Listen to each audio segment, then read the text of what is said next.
Good morning. Good morning. For your warm up, it's brief notes about another key element of microeconomics. I don't know if you remember, but way back after midterms, like November ish, you read about the macro markets and how there's different markets seen throughout the world. It's kind of confusing, but in micro-econ, the word market is used again, but it's used to describe the type of industry or the type of competition you face if you open a business selling a particular product. There are three types of markets in microeconomics.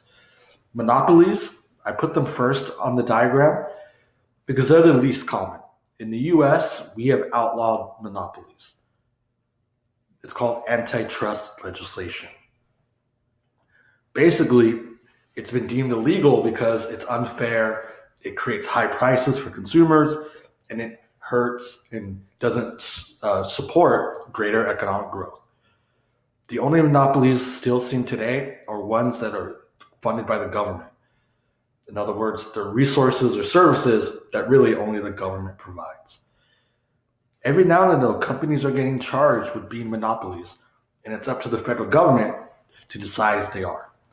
Back in the late 90s, Microsoft got in trouble for being a monopoly, for basically setting up their PCs in that for anyone who wanted to make computer games or computer software, they basically had to fall in line with Microsoft's rules.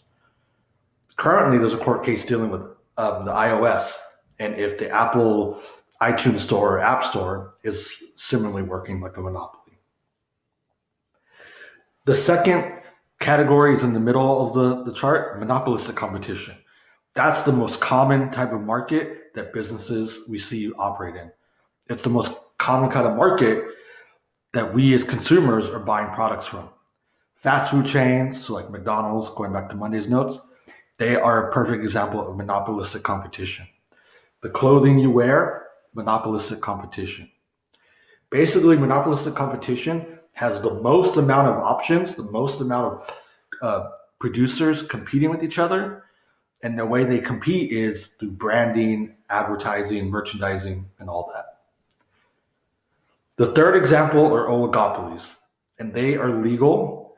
And what makes them distinct in the US is that while they seem like a monopoly, they're controlled by a very small group of companies. And it's not that they're keeping other companies out, but it's that the industry or the product they sell usually costs a lot of money. And that's why it's hard for other companies to try to get in the competition business.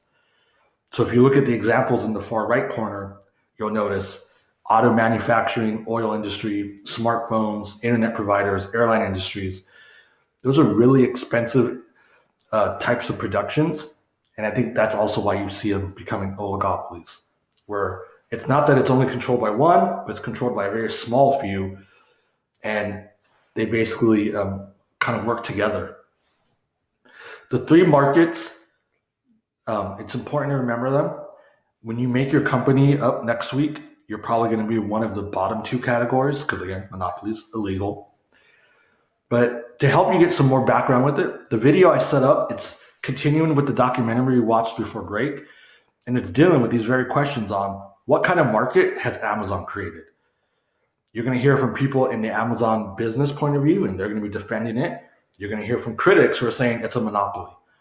I don't expect you to have an opinion by the end of the video, but you should at least be able to interpret what are the pieces of evidence being cited. It's only a short video, so I hope you find time to watch it. All right, everyone.